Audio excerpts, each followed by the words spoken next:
ከ75% በላይ የሚሆን አካባቢዎቻችን የበለጠ ለወባ ስርጭት ተጋለጡ እንደሆነና በርካታ ማህበረሰባችንም እዚሁ አካባቢ ላይ እንደምኖር ይታወቃል። ባለቤትነቱ የቻይና የሆነው አንድ የሳተላይት ድርጅት በኢራን ይደገፋል ለሚባለው ሀውቲ ቀጥተኛ የሆነ ድጋፍ እየሰጠ ነው ስትል አሜሪካ በነጩ ቤተ መንግስት ቃል አቀባይ ቶሚ ብሩስ አማካኝነት ወቀሳ አቅርባለች። የቻይናው ቻንግ ጓንግ ሳተላይት ቴክኖሎጂ የተባለው ተቋም ለየመኑ ሀውቲ በአሜሪካንና በቀይ ባህር ላይ የሚንቀሳቀሱ መርከቦችን እንዲያጠቃ የሚያግዙትን የሳተላይት ምስሎችን እያቀረበ ነው በሚል ነው አሜሪካ የከሰሰችው። ባለፉት ቀናት በክርስትና እምነት ተከታዮች ዘንድ በመላው ዓለም ተከብሮ ያለውን የፋሲካ በዓል ተገን አድርገው የተኩስ አቁም አውጀው የነበሩት የሩሲያው ፕሬዝዳንት ቭላዲሚር ፑቲን ሀገራቸው ከዩክሬን ጋር ቀጥተኛ ንግግር ለማድረግ ዝግጁ መሆኑን አስታውቀዋል። የመጀመሪያው መደበኛ ጥገና ነው።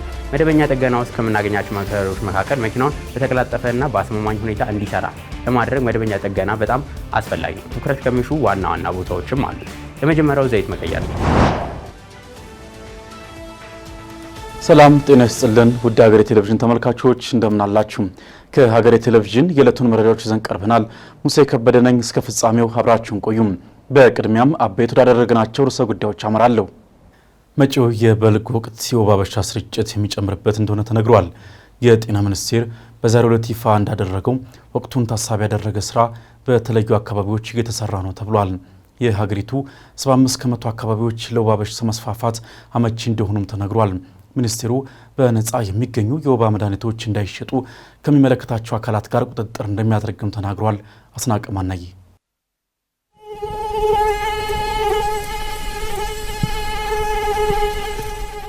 መጪ የበልግ ወቅት የወባ ወረርሽኝ ሊስፋፋ የሚችልበት እንደሆነ የጤና ሚኒስቴር አስታውቋል። ይህም በተለይም ከዝናብ መጠን መጨመር ጋር ተያይዞ እንደሚመጣ ነው የተነገረው። ሚኒስትሩ ይፋ እንዳደረገው መረጃ ከሆነ 75% የሚሆነው የኢትዮጵያ ክፍል ለወባ ወረርሽኝና ስርጭት አመችም ነው። ከሀገሪቱ 65% የሚሆነው ሕዝብ በዚሁ አካባቢ የሚኖሩ በመሆናቸው በአካባቢዎቹ የመከላከል ስራ እየተካሄደ መሆኑን ሚኒስትሩ ጠቁሟል። ከ75% በላይ የሚሆን አካባቢዎቻችን የበለጠ ለወባ ስርጭት ተጋለጡ እንደሆነና በርካታ ማህበረሰባችንም እዚሁ አካባቢ ላይ እንደምኖር ይታወቃል። ከዚህ የተነሳ ባለፉት 8 ወራት ከ20 ሚሊዮን በላይ የሚሆኑ ሰዎች ወባ በደማቸው ሲኖራል ተብሎ የተገመቱት የምርመራ አገልግሎት አግኝቷል።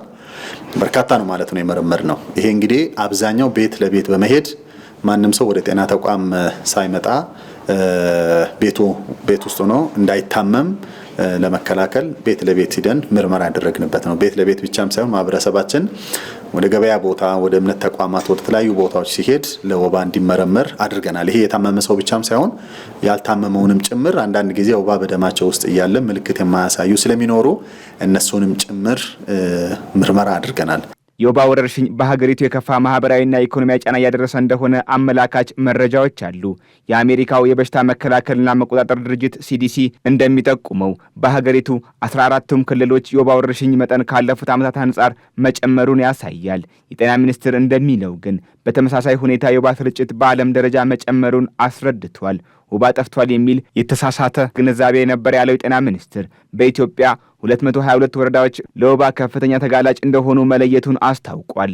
በዚህ ዓመት ከፍተኛ ርብርብ ነው የተደረገው ከፍተኛ ወባ ጫናን ለመቀነስ ታስበው። ያም በማድረጋችን ከዚህ በፊት በተደጋጋሚ ሲንገልጽ እንደነበረው 222 ወረዳዎች ከፍተኛ የወባ ጫና ያለባቸውን ለይተን በሁሉም ክልሎች ውስጥ ሰፊ ስራዎችን ሰርተናል። በእነዚህ 222 ወረዳዎች የዛሬ 8 ወር አካባቢ ጫናው ከ76% በላይ የሚሆን እነዚህ ወረዳዎች ላይ ነበር። የእነዚህ ወረዳዎች ጫና በአሁኑ ሰዓት ላይ ሲታይ በእጅጉ በመቀነስ ወደ 40% ዝቅ ብሏል። ስለዚህ ወደ 60% የሚሆን እንዲቀንስ ተደርጓል ማለት ነው። የወባ በሽታን ለመከላከል በነፃ የሚቀርቡ መድኃኒቶች በከፍተኛ ዋጋ የተሸጡ መሆኑን ጠቋሚ መረጃዎች አሉ። በተለይም በደቡብ ምዕራብ ኢትዮጵያ ሕዝቦች ክልል ማህበረሰቡ ለከባድ ወጪ የተዳረገ እንደሆነ ለተነሳው ጥያቄ የጤና ሚኒስቴር ከምግብና መድኃኒት ቁጥጥር ባለስልጣን ጋር በመሆን ቁጥጥር እያደረገ እንደሆነ አመልክቷል። ደቡብ ምዕራብ ላይ ብዙ ስራዎችም እየተሰሩ ነው ያለው። ምናልባት እንግዲህ ከመድኃኒት አቅርቦትና በተለይ ደግሞ ቁጥጥር አንጻር በርካታ ስራዎችን ከባለፈው ሰኔ ጀምሮ ቀደም ሲል ክቡር ዶክተር ደረጀ ዱጉማ እንዳነሱት የተቀናጀ አሰራር የከፍተኛ አመራር ቅንጅታዊ አሰራርን በስፋት እየተሰራ ብዙ ነገሮችንም ለመደገፍና ለማስተካከል ሲሞክር ነበር። ከነዚህ መካከል እንግዲህ የመድኃኒት ቁጥጥርን በተለይ ጤና ሚኒስቴር ሚኒስቴር ለታማሚዎች የሚሆነውን መድኃኒት ከክፍያ ነፃ ለሁሉም ህብረተሰብ እንዲዳረስ በጊዜ ገዝቶ የማሰራጨት ነው። ምናልባት ወንድሜ ቅድም ያነሳው ኳርተም አንዱ እንግዲህ የፕላዝሞዲየም ፋልሲፈረም የምንለውን ለማከም የሚያገለግል መድኃኒት ነው። ይሄንን ከክፍያ ነፃ ለህብረተሰቡ እንዲደርስ ነው እየተደረገ ያለው።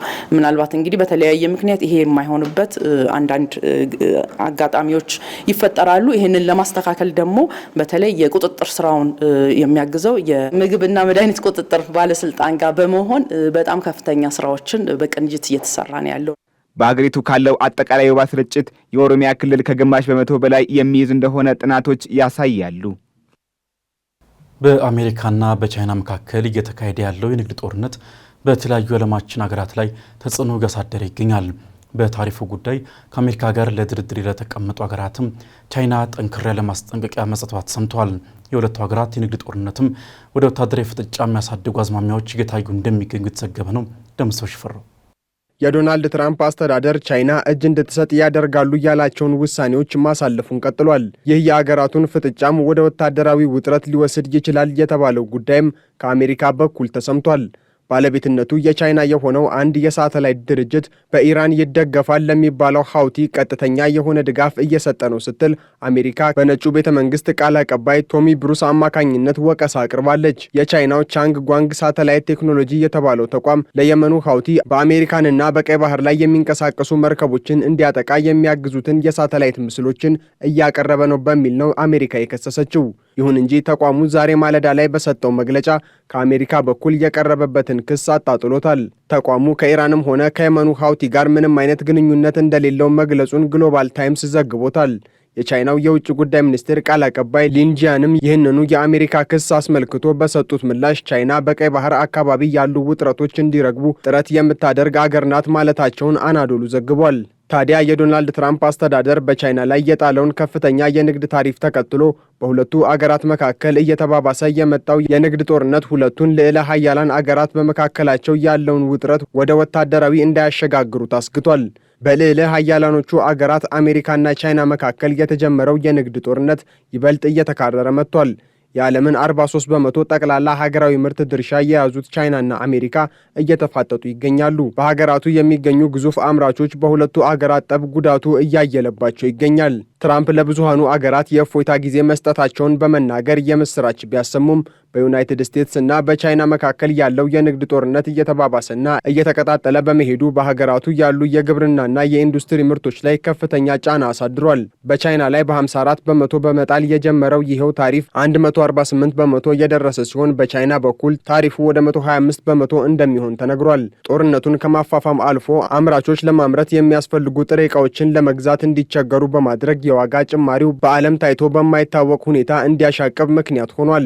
የአሜሪካ የታሪፍ ማሻሻያ በቻይና ላይ ከፍ ያለ ይሁን እንጂ በርካታ የዓለማችን አገራት የዚሁ የአሜሪካ ታሪፍ ማሻሻያ ሰለባ ሆነዋል። የተወሰኑት አገራትም ከአሜሪካ ጋር በዚሁ ጉዳይ የንግድ ድርድር ለማድረግ መቀመጣቸው የተሰማ ሲሆን ቻይና ግን ይህንን የአገራቱን ድርድር በስጋትነት እየተመለከተችው እንደምትገኝ ገልጻለች። የቻይናው የንግድ ሚኒስቴር በትላንትናው ዕለት በሰጡት መግለጫ ዶናልድ ትራምፕ የጣሉትን ታሪፍ ተከትሎ አገራት ከአሜሪካ ጋር በሚያደርጉት የንግድ ድርድር አሜሪካን የምትፈልገውን በማድረግ ለማስደሰት እንዳይሞክሩ ሲሉ ማስጠንቀቃቸውን አልጀዚራ ዘግቧል። የቻይና ንግድ ሚኒስቴር ቃል አቀባይ ማስጠንቀቂያውን የሰጡት ዋሽንግተን መንግስታት ወደ አሜሪካ የሚልኳቸው ምርቶች ከቀረጥ ነፃ እንዲሆኑላቸው ከቤጂንግ ጋር በሚደራደሩበት የንግድ ልውውጥ ላይ ጫና ለመፍጠር ማቀዷ ከተሰማ በኋላ ነው ተብሏል።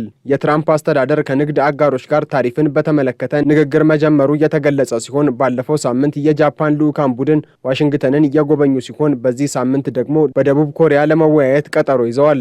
ከ70 በላይ የታሪፍ ጭማሪ የተደረገባቸው የዓለማችን አገራት ከአሜሪካ ጋር ለመደራደር ጥያቄ ማቅረባቸው ተሰምቷል። ከጃፓን በተጨማሪም ታይዋን እና ደቡብ ኮሪያ ደግሞ ከአሜሪካ ጋር ድርድር መጀመራቸው የተገለጸ ሲሆን አሜሪካንን ለማስደሰት የሚደረግ ጥረት ሰላምን አያመጣም፣ ለአሜሪካን ቢሆን ክብርን አያቀዳጅም ሲሉ የቻይናው የንግድ ሚኒስቴር ቃል አቀባይ ተናግረዋል።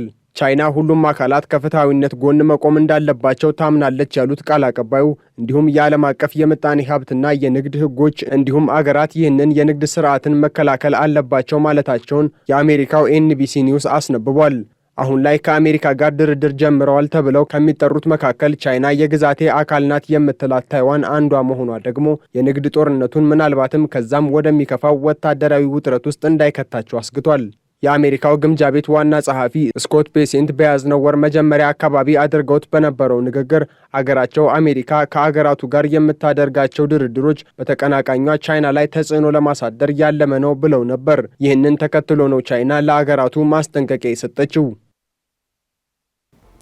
የሩሲያው ፕሬዝዳንት ቭላዲሚር ፑቲን ከዓመታት በኋላ ለመጀመሪያ ጊዜ ሀገራቸው ከዩክሬን ጋር ቀጥተኛ ንግግር ለማድረግ ዝግጁ መሆኑን አስታውቀዋል። በአንጻሩ ሁለቱም ተፋላሚ ወገኖች ለ30 ሰዓታት የዘለቀውን የፋሲካ በዓል የተኩስ አቁም ካፈረሱ በኋላ ከፍተኛ ውጊያ ያካሄዱ መቀጠላቸው ዶናልድ ትራምፕ በዚህ ሳምንት ሀገራቱ ወደ ተኩስ አቁም ሊመጡ ይችላሉ ሲሉ ያሰሙትን ተስፈኛ ንግግር በጥርጣሬ እንዲታይ አድርጓል። ተጨማሪ አለን። ባለፉት ቀናት በክርስትና እምነት ተከታዮች ዘንድ በመላው ዓለም ተከብሮ ያለውን የፋሲካ በዓል ተገን አድርገው የተኩስ አቁም አውጀው የነበሩት የሩሲያው ፕሬዝዳንት ቭላዲሚር ፑቲን ሀገራቸው ከዩክሬን ጋር ቀጥተኛ ንግግር ለማድረግ ዝግጁ መሆኑን አስታውቀዋል።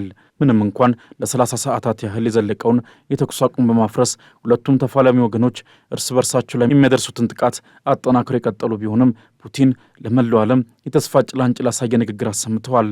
ፕሬዚዳንቱ ከሀገር ውስጥ የቴሌቪዥን ጣቢያ ጋር በነበራቸው ቆይታም ሞስኮ ለሰላም አማራጮች ያላትን ዝግጁነት በድጋሚ ያረጋገጡ ሲሆን ለቀጥተኛ የሰላም ንግግር መዘጋጀታቸውን ያስታወቁት ሁሌም ቢሆን እንደምንለው የትኛውንም የሰላም ጥረቶች በአዎንታዊ መንገድ እንመለከታለን። የኪየቭ አስተዳደር ተወካዮችም በተመሳሳይ መንገድ ያስባሉ ብለን ተስፋ እናደርጋለን። በኪየቭ አስተዳደር በኩል እንዲህ አይነት ጥረቶችን የሚያደናቅፉ እንቅስቃሴዎች የአስተዳደሩን በተሸናፊነት ቦታ ላይ መገኘት የሚያሳዩ ናቸው። የሩሲያው ፕሬዝዳንት ቭላዲሚር ፑቲን ከኪየቭ ባለስልጣናት ጋር ፊት ለፊት ተቀምጦ ሰላማዊ ድርድር ለማካሄድ መዘጋጀታቸው እየበረታ ያለው የዋሽንግተን ጫና ሳያመጣው እንዳልቀረ ተንታኞች እያነሱ ይገኛሉ። ለያዥ ለግናዥ ያስቸገረውና ከ3 ዓመታት በላይ ምንም አይነት የሰላም ተስፋ ሳይታይበት የዘለቀው የሩሲያና ዩክሬን ጦርነትን ለመቋጨት የሚደረጉ ጥረቶች ቢቀጥሉም በሁለቱም ወገኖች በኩል እየከሸፉ ሳይሰምሩ ዘልቀዋል።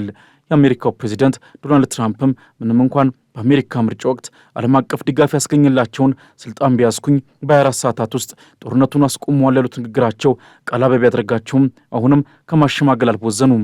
ትራምፕ በሁለቱ ሀገራት የኃይል መሠረተ ልማቶችና ከፍተኛ ስትራቴጂካዊ ጠቀሜታ ካለው ጥቁር ባህር ላይ የሚፈጸሙ ጥቃቶች እንዲቆሙ ሀገራቱን ማስማማታቸው የሚታወስ ቢሆንም ዘላቂ መሆኑ ቀርቶ በስምምነቱ መሠረት እንኳ ተኩስ አቁሙን ማስኬድ አልተቻለም።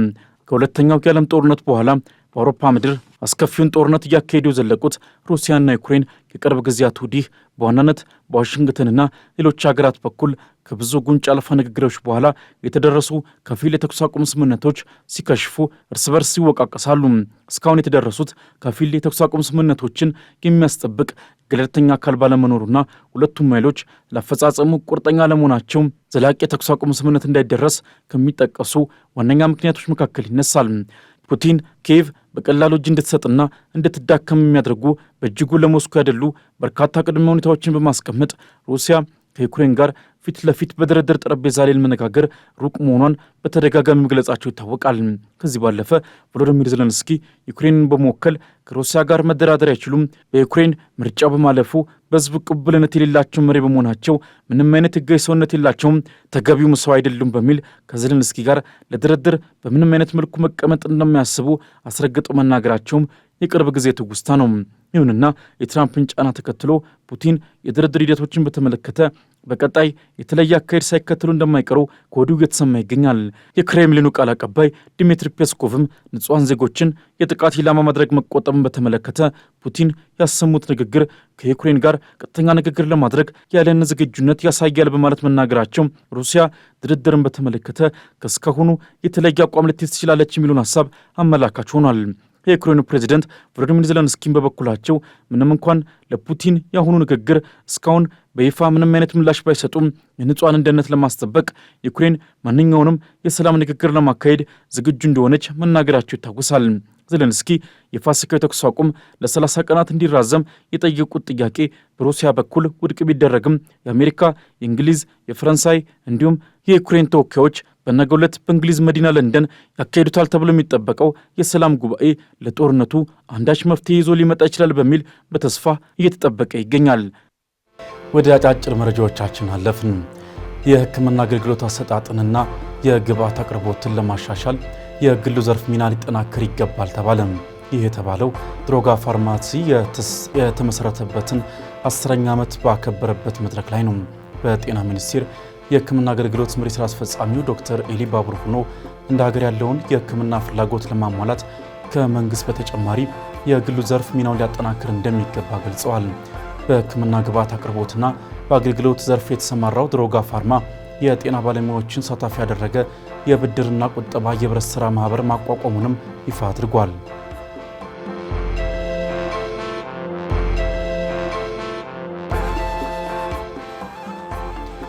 የኢትዮ ሳውዲ አረቢያ የንግድና ኢንቨስትመንት ፎረም በሪያድ መካሄድ ጀምሯል። መድረኩ በሀገራቱ መካከል አዲስ የኢኮኖሚ ትብብርና የስትራቴጂክ አጋርነት ምዕራፍ እንደሚፈጥርም ተነስቷል። በስብሰባው በንግድና ኢንቨስትመንት ዘርፍ በተለይም በማኑፋክቸሪንግ ኢንዱስትሪ፣ በግብርና፣ በማዕድን፣ በቱሪዝምና በኮንስትራክሽን ዘርፎች አብሮ ለመስራት መስማማታቸውን በሪያድ የኢትዮጵያ ኤምባሲ መረጃ ያመለክታል። በፎረሙ ከሁለቱም ሀገራት ተውጣጡ ከፍተኛ የሥራ ኃላፊዎች፣ የቢዝነስ መሪዎችና የንግዱ ማህበረሰብ ተሳትፈዋል።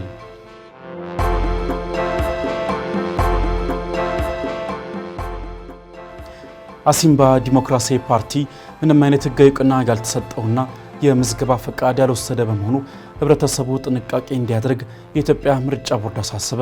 የኢትዮጵያ ብሔራዊ ምርጫ ቦርድ ፓርቲውን በተመለከተ የሰጠውን ውሳኔ በዛሬው ዕለት ይፋ አድርጓል። በዚህም አሲምባ ዲሞክራሲያዊ ፓርቲ ወይም አዴፓ በሚል ስያሜ በጥቅምት 26 ቀን 2012 ዓ.ም የክልላዊ የፖለቲካ ፓርቲ ህጋዊ የእውቅና ጥያቄ ለቦርዱ አቅርቦ በምዝገባ ሂደት ላይ እንደነበር አስታውሷል። እንደ ምርጫ ቦርድ መግለጫ ፓርቲው የጀመረውን ህጋዊ እውቅና የማግኘት ሂደት ቦርዱ እንዲያሟላ የጠየቃቸውን መስፈርቶች በራሱ ጊዜ ሳያሟላ አንጠልጥሎ ሳይጨርስ የቀረ መሆኑን አስታውቋል። እንዲሁም ፓርቲው የሚያደርጋቸው እንቅስቃሴዎች ማህበረሰቡን የሚያሳስቱና የሚያደናግሩ በመሆኑ ፓርቲው ከኢትዮጵያ ብሔራዊ ምርጫ ቦርድ ምንም አይነት ጊዜም ሆነ ቋሚ ህጋዊ እውቅናና የምዝገባ ፈቃድ ያልወሰደና የምዝገባ ሂደቱን ያልጨረሰ በመሆኑ ህብረተሰቡ ይህን ተረድቶ ጥንቃቄ እንዲያደርግም አሳስቧል።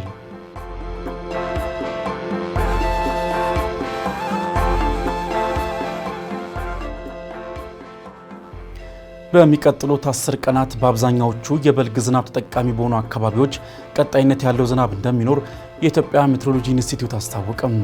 ኢንስቲትዩቱ ከሚያዝያ 13 እስከ ሚያዝያ 22 2017 ዓ.ም የሚኖረውን የአየር ሁኔታ ትንበያ ይፋ ባደረገበት መረጃ በሚቀጥሉት 10 ቀናት የበልግ ዝናብ ተጠቃሚ የሀገሪቱ አካባቢዎች ላይ ቀጣይነት ያለው ዝናብ የሚኖራቸው መሆኑን ይታወቅልኝ ብሏል። በተያዘ መረጃ በደቡብ ምዕራብ፣ በምዕራብ፣ በምስራቅ እንዲሁም በስምጥ ሸለቆ የሀገሪቱ አካባቢዎች ላይ የደመና ሽፋን ይኖራቸዋልም ተብሏል። በመሆኑም በበልግ አብቃይ አካባቢዎች በርካታ ቦታዎቻቸውን የሚሸፍን ቀላል መጠን ያለው ዝናብ ያገኛሉ መባሉን ከኢንስቲትዩቱ ያገኘነው መረጃ ያመለክታል።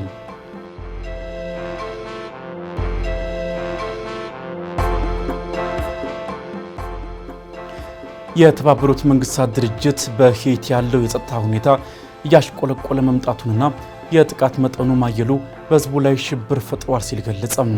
የሄይቲ ልዩ ተወካይ ማሪያ ኢዛቤላ ሳልቫዶር ለጸጥታው ምክር ቤት እንደገለጹት ለሄይቲ ዓለም አቀፍ ድጋፍ ማጠናከር ከመቼውም ጊዜ በላይ ወሳኝ መሆኑና አባል አገራቱም የ2025 የሰብአዊ ምላሽ እቅድን እንዲደግፉ አሳስበዋል። ሳልቫዶር የኬንያን አመራሮችንና አስተዋጽኦ ላደረጉ አባል አገራት ሁሉ ምስጋና ያቀረቡ ቢሆንም የሄይቲ ሰብአዊ ቀውስ አሳሳቢ ደረጃ ላይ ደርሷል ሲሉ ገልጸዋል። አክሎም ሁሉም አባል አገራት ለሄይቲ የጸጥታ ኃይሎች በተለይም ለዓለም አቀፍ የጸጥታ ድጋፍ ተልዕኮ ድጋፍ መጨመር አለባቸው፣ እንደ ምርጫ ሳይሆንም ምንም አማራጭ እንደሌለ ተደርጎ ሊታሰብ ይገባል ሲሉም አክለው ተናግረዋል።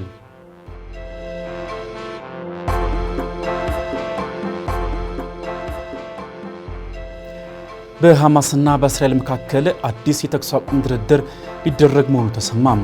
የፍልስጤም ባለስልጣናት እንዳሉት የኳታርና የግብፅ አደራዳሪዎች አዲስ የተኩስ አቁም ድርድር እያረቀቁ እንደሆነ ተናግረዋል።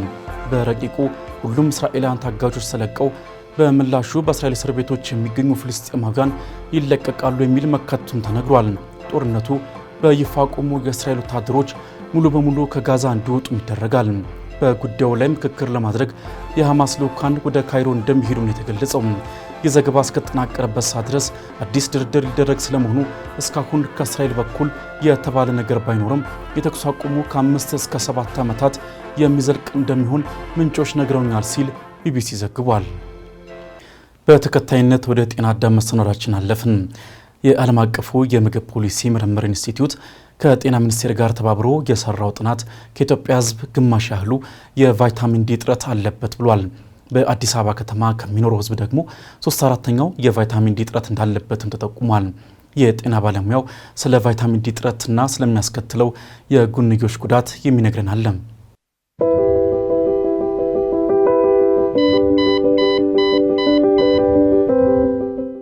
ሰላም የጤና አዳም ፕሮግራም ተከታታዮች፣ በዛሬ ፕሮግራማችን በአሁን ጊዜ በማህበረሰባችን ውስጥና በማህበራዊ ገጾች ላይ በተደጋጋሚ እየሰማ ነው ስላለው የቪታሚን ዲ እጥረት ጥቂት መረጃ እናደርሳችሁ። እኔ ዶክተር ትንሳኤ ነኝ። አብራችሁን ቆዩ።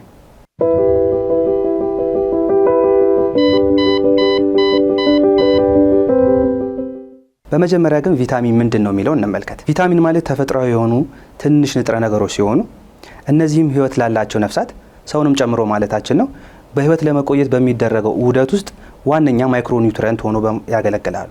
በተጨማሪ ቪታሚንስ አንደኛው የኢንሴንሻል ኒውትሪየንት ስለሆነ ማለትም ሰውነታችን ጤናማና ብቁ ሆኖ ለመኖር የሚያስፈልጉ ኒውትሪየንቶች ናቸው። እነዚህም ሰውነታችን በራሱ ማምረት የማይችላቸው ወይም በጣም በትንሹ የሚመረቱ ናቸው። ከቪታሚን በተጨማሪ አሚኖ አሲድ፣ ሚኒራልስ፣ ፋትስ ኤንድ ኮላይንስ ኢሴንሻል ኒውትሪየንት ናቸው። ስለዚህ ሰውነታችን ቪታሚን የሚያገኘውን ከምንመገባቸው ምግቦች ይሆናል ማለት ነው። ቪታሚን ዲ በሰውነታችን ውስጥ ካሉ ብዙ የቪታሚን አይነቶች አንዱ ሲሆን በተጨማሪ ደግሞ ብዙ አይነት ቪታሚን ዲ አሉ።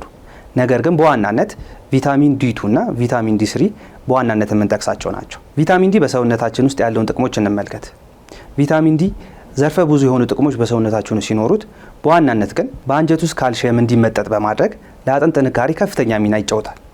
እንዲሁም በሽታን የመቋቋም ብቃት እንደሚጨምር ሲያደርግ የደም ግፊታችንን መቆጣጠር፣ አእምሯዊ ንቃታችንን መጨመር፣ በቅርቡ ደግሞ የተሰሩ ጥናቶች እንደማሳዩት ቪታሚን ዲ የስኳር ህመምን መከላከል እንደሚችል ነው። ታዲያ ቪታሚን ዲ እጥረት ስንል ምን ማለታችን ነው የሚለውን እንመልከት። የቪታሚን ዲ እጥረት ማለት በደማችን ውስጥ ያለው የቪታሚን ዲ መጠን ከመደበኛ መጠኑ ሲያንስ ነው። ይህም ማለት ከ30 ናኖግራም ፐር ኤምኤል በታች ሲሆን ነው ማለት ነው። ነገር ግን ብዙውን ጊዜ የቪታሚን ዲ እጥረት ህክምና የሚያስፈልገው ከ20 በታች ሲሆን ነው። ቪታሚን ዲ እጥረት በዋነኛ ምክንያቶችና እነማን ተጋላጭ ናቸው የሚለውን እንመልከት። ከምናገኘው የፀሐይ ጨረር አንስቶ እስከምንመገበው ምግብ እንዲሁም ከተመገብነው ምግብ እስከ ሰውነታችን ውስጥ የሚደረጉ ውህደቶች ውስጥ የሚያጋጥሙ ችግሮች ለቪታሚን ዲ እጥረቶች ያጋጥሙናል። በበቂ ሁኔታ የፀሐይ ጨረር አለማግኘትና የፀሐይ ጨረሮችን የሚከላከል ክሪም ወይም ደግሞ ሰንስክሪን መቀባት፣ ተጓዳኝ ህመሞች ለምሳሌ የኩላሊት ህመም፣ የእንቅርት ህመም ወይም ደግሞ ጎይተር እንደ ዋናነት ይጠቀሳሉ። ለቪታሚን ዲ እጥረት እንደ ዋነኛ ምክንያት ከምንጠቅሳቸው ውስጥ አንዱ በውስጣቸው የቪታሚን ዲ ይዘት ያላቸውን እንደ አሳ፣ እንቁላል፣ ጉበትና ወተት ያሉ ምግቦች አለመመገብ ነው። ነገር ግን በተፈጥሮና ከእንስሳት ተዋጽኦ ውጭ የሆኑ የቪታሚን ዲ በውስጣቸው የያዙ ምግቦች እምብዛም የሚገኙ ባይሆንም በውስጣቸው ተፈጥሯዊ ዘይት ያላቸው ምግቦች ለምሳሌም እንደ ወይራ ዘይትና አቮካዶ ከላይ ከጠቀስናቸው የምግብ አይነቶች ጋር ቀላቅሎ መጠቀም በአንጀት ላይ በበቂ ሁኔታ እንዲመጠጡ ያደርጋቸዋል ማለት ነው። በተጨማሪ አንድ ሰው በቀን ውስጥ በትንሹ ምን ያህል ቪታሚን ዲ መመገብ አለበት የሚለውን እስቲ እንመልከት። ለዚህም ዓለም አቀፉ የጤና ድርጅት ወይም ደግሞ WHO ባስቀመጠው መሰረት ከ1 ዓመት እስከ 18 ዓመት 600 ኢንተርናሽናል ዩኒት፣ ከ19 እስከ 70 ዓመት ላሉት ደግሞ 600 ኢንተርናሽናል ዩኒት ሲሆን ከ70 ዕድሜ በላይ ለሆኑት ደግሞ 800 ኢንተርናሽናል ዩኒት ሲሆን ለምታጠባና እርጉዝ ለሆነ ሴት 800 ኢንተርናሽናል ዩኒት መሆን አለበት ይላል። አሁን ደግሞ የቪታሚን ዲ እጥረት ምልክቶቹ በአዋቂዎችና በልጆች ላይ በመለየት እንመልከት። የቪታሚን ዲ እጥረት በአዋቂዎች ላይ ከሚታዩ ምልክቶች ውስጥ አንዱ በአጥንትና መገጣጠሚያዎች ላይ ከፍተኛ የሆነ ህመም በተለይም ደግሞ ወገብ ላይ፣ ዳሌ ላይና ደረት ላይ በሰፊው የሚታይ ሲሆን ድካም፣ ሰውነትም መቆረጣጠም፣ መዛል፣ የድባቴ ስሜት መሰማትና ተደጋጋሚ የሆነ የጉንፋን መሰል ህመሞች ከብዙ በትንሹ የሚጠቀሱት ናቸው። በልጆች ላይ የሚያሳዩት ምልክቶች ደግሞ በዋናነት ሪኬትስ ብለን የምንጠራው ሲሆን እሱም የልጆች አጥንትን መሳሳትን ተከትሎ የሚመጡ የእግር መጣመም ወይም ደግሞ መቆለፍ እንዲሁም የጉልበት ወይም ደግሞ የእጅ መገጣጠሚያ ማበጥ ነው። በተጨማሪ የእድገት መቀጨጭና ጥርስ ቆይቶ ማደግ፣ ከሌሎች ልጆች ጋር አብዝቶ ማልቀስና እንደ ዋነኛ ምልክቶች ይታያሉ። እንግዲህ እርሶም ሆኑ ልጆት እንዲህ አይነት ምልክት ካሳዩ የቪታሚን ዲ እጥረት ሊሆን ስለሚችል በአቅራቢያዎት ወደሚገኝ የስፔሻሊቲ ክሊኒክ በመሄድ አስፈላጊውና ምርመራ ማግኘት ያስፈልጋል ማለት ነው። አብራችሁ ስለነበራችሁ እናመሰግናለን።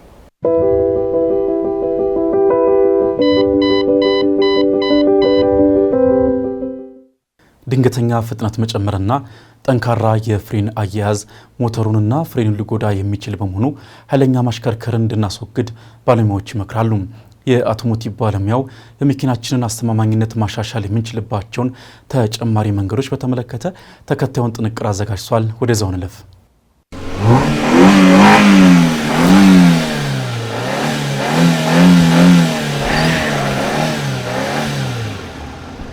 ሰላም እንደምናላችሁ ተመልካቾቻችን፣ በዛሬታችን የመኪናን ጤና እንዴት መጠበቅ እንደምንችል በስፋት እናያለን። ከመረጃዎቹ ጋር አብራችሁን ቆዩ። የአውቶሞቲቭ ባለሙያ አዶንያ ብርሃኔ፣ መልካም ቆይታ። መኪናውን የበለጠ አስተማማኝ ማድረግ መደበኛ ጥገና፣ ትክክለኛ መንዳት ልምዶች እና የተሽከርካሪውን ፍላጎት መረዳት ያካትታል። የመኪናውን አስተማማኝነት እንዴት ማሻሻል እንደሚቻል ጥገና፣ የመንዳት ልምዶችና ማሻሻያዎችን ጨምሮ የተለያዩ ገጽታዎችን የሚሸፍን ዝርዝር መመሪያ አለው። የመጀመሪያው መደበኛ ጥገና ነው። መደበኛ ጥገና ውስጥ ከምናገኛቸው መከሮች መካከል መኪናውን በተቀላጠፈና በአስተማማኝ ሁኔታ እንዲሰራ ለማድረግ መደበኛ ጥገና በጣም አስፈላጊ ነው። ትኩረት ከሚሹ ዋና ቦታዎችም አሉ። የመጀመሪያው ዘይት መቀየር ነው። በአምራቾች ምክር መሰረት የሞተር ዘይቶችን ይቀይሩ። በተለይ ከ5000 ኪሎ ሜትር እስከ 7500 ኪሎ ሜትር ትክክለኛ ዘይት ይቀይሩ። ንጹህ ዘይት የሞተር ክፍሎችን ድካም ይቀንሳል። ሌላኛው ደግሞ የፈሳሽ ፍተሻዎች ናቸው። የፍሬን ፈሳሽ ማስተላለፊያ ፈሳሽ፣ የኃይል መሪ ፈሳሽ እና ደግሞ የንፋስ መከላከያ ማጠቢያ የፈሳሽ ጨምሮ አላስፈላጊ ፈሳሾችን በመደበኛነት ያረጋግጡና ይሙሉ። ቆሻሻ ፈሳሽ ወደ ሜካኒካላዊ ብልሽትም ሊያመሩብን ይችላሉ። በቀጣይ ደግሞ የጎማ እንክብካቤ ነው። የነዳጅ ፍጆታን ለመቀነስ እና የጎማውን ሕይወት ለማራዘም ተገቢ የሆነ የጎማ አየር ግፊት ይጠቀሙ። ሌላኛው ደግሞ የፍሬን ጥገና ነው። የፍሬን ጥገና በምናይበት ጊዜ የብሬክ ፓዱ፣ ሮተሮቹና ዘይት በየጊዜው ይፈተሹ። ድምፅ መስማት ወይ ደግሞ መፋጨት አፋጣኝ ትኩረት የሚያስፈልጋቸው የተበላሹ ብሬክ ምልክቶች ናቸው። ሌላኛው ደግሞ የባትሪ እንክብካቤ ነው። የባትሪ ተርሚናሎች እንዳይሻግቱ ይፈትሹ። ብልሽቱን ለማስወገድ ከ3 እስከ 5 ዓመት ባለው ባትሪውን ይተኩ። ሌላኛው ደግሞ የአየር ማጣሪያዎች ናቸው። በመኪናው ማኗል በተገለጸው መሰረት የሞተሩን አየር ማጣሪያዎች ይለውጡ። ንጹህ ማጣሪያ የሞተር አፈጻጸምና የአየር ጥራትንም ያሻሽላል። ቀበቶዎችና ቱቦዎች ናቸው ደግሞ በቀጣይ የምናየው። ቀበቶዎች የመሰንጠቅ ምልክቶችን ይፈትሹ። ከዚህ በተጨማሪ የሞተር ጉዳትና ሙቀት ለመከላከል በየጊዜው የመኪናውን ቤልት ወይም ቀበቶ በየጊዜው መቀየር ተገቢ ነው። ሌላኛው ደግሞ ትክክለኛ የመንዳት ልምዶች ናቸው። የአሽከርካሪው የማሽከርከር ልምድ በመኪናው አስተማማኝነት ላይ ከፍተኛ ተጽዕኖ ያሳድራል። ለዚህም ከመፍትሄዎቹ መካከል ኃይለኛ የማሽከርከርን ያስወግዱ። ድንገት ፍጥነት መጨመርና ጠንካራ በብሬኪንግ ሲስተሙ ላይ ጉዳት ሊያደርሱ ይችላሉ። ቀስ በቀስ ማፍጠን እና ለስለስ ያለ ብሬኪንግ የመኪናውን ዕድሜ ያራዝምልናል። ሞተሩን ደግሞ ማሞቅ ተገቢ ነው። በቀዝቃዛ የአየር ሁኔታ ከመንዳት በፊት የመኪናው ሞተር ለ1 ወይም ለ2 ደቂቃ ያህል እንዲፍታታ መፍቀድ ጠቃሚ ነው። ይህም ዘይቱ በትክክል እንዲዘዋወርና እንዲቀባ ያደርገዋል። ሌላኛው ደግሞ የፍጥነት ገደቦችን ያክብሩ። ከፍተኛ ፍጥነት ማሽከርከር በሞተሩና በብሬኪንግ ሲስተሙ ላይ ተጨማሪ ድካምን ያስከትላል። ሌላኛው ደግሞ የክሩዝ መቆጣጠሪያ ወይም ክሩዝ ኮንትሮል ተጠቀሙ። ይህን የምንጠቀመው በሃይዌይ መንገዶች ላይ የክሩዝ ኮንትሮል መቆጣጠሪያ የማያቋርጥ ፍጥነት ለመጠቀምና የነዳጅ ኢኮኖሚው ለማሻሻል የሞተር ጫናን ለመቀነስ ያስችላል። በሶስተኛ ደረጃ የምናገኘው ደግሞ ሊፈጠሩ የሚችሉ ጉዳቶችን ቀደም ብሎ መፍታት ነው። አንድ ያልተለመደ ነገር ካስተዋሉ በተሻለ ፍጥነት መፍትሄ ለመስጠት መወሰን በጣም አስፈላጊ ነው። የሞተሩ መብራቶችን ይፈትሹ። የፍተሻ መብራቶች ችላ ይበሏቸው። ጉዳዩን ለመመርመርም OBD2 ስካነር መጠቀም መኪናውን ለመገምገም ወደ ባለሙያ ይውሰዱ። እንግዳ የሆኑ ድምጾችንም ያዳምጡ። እንደ መንኳኳት፣ ማፋጨት ወይ ደግሞ መጮህ ስላሉ አዲስ ድምጾች ትኩረት ይስጡ። እነዚህ ፈጣን ምርመራ የሚያስፈልጋቸው የሜካኒካል ጉዳቶች ምልክቶች ሊሆኑም ይችላሉ። የፈሳሽ ፍንጣቂዎችንም መመልከት ደግሞ ሌላኛው ነው። ከመኪናችን ስር ኩሬዎች፣ የዘይት ማቀዝቀዣ፣ ለማስተላለፊያ ፈሳሽ፣ የብሬክ ፈሳሾች ስርዓቶችን ሊመለከቱ ይችላሉ። ፈሳሾች በፍጥነት ይመርመሩና መጠገንም ተገቢ ናቸው። በአራተኛ ደረጃ የምናገኘው ደግሞ የባለሙያ ምርመራ ናቸው። አልፎ አልፎ ባለሙያዎችን እርዳታ መጠየቅ ብልህነት ነው። መደበኛ ምርመራዎች ቢያንስ በዓመት አንድ ጊዜ ተሽከርካሪውን በባለሙያ እንዲመረመር ይሞክሩ። የሰለጠነ መካኒክ እርሶ ችላ ሊሏቸው የሚችሉ ጉዳዮችን መለየት ይችላል። ለዛሬ ይዤላቸው የቀረቡት መረጃ ይህን ይመስል ነበር። በቀጣይ ሌሎች ከመኪና ጋር በተገናኙ መረጃዎች እስከምንገናኝ ድረስ መልካም ሁሉ ተመኘው።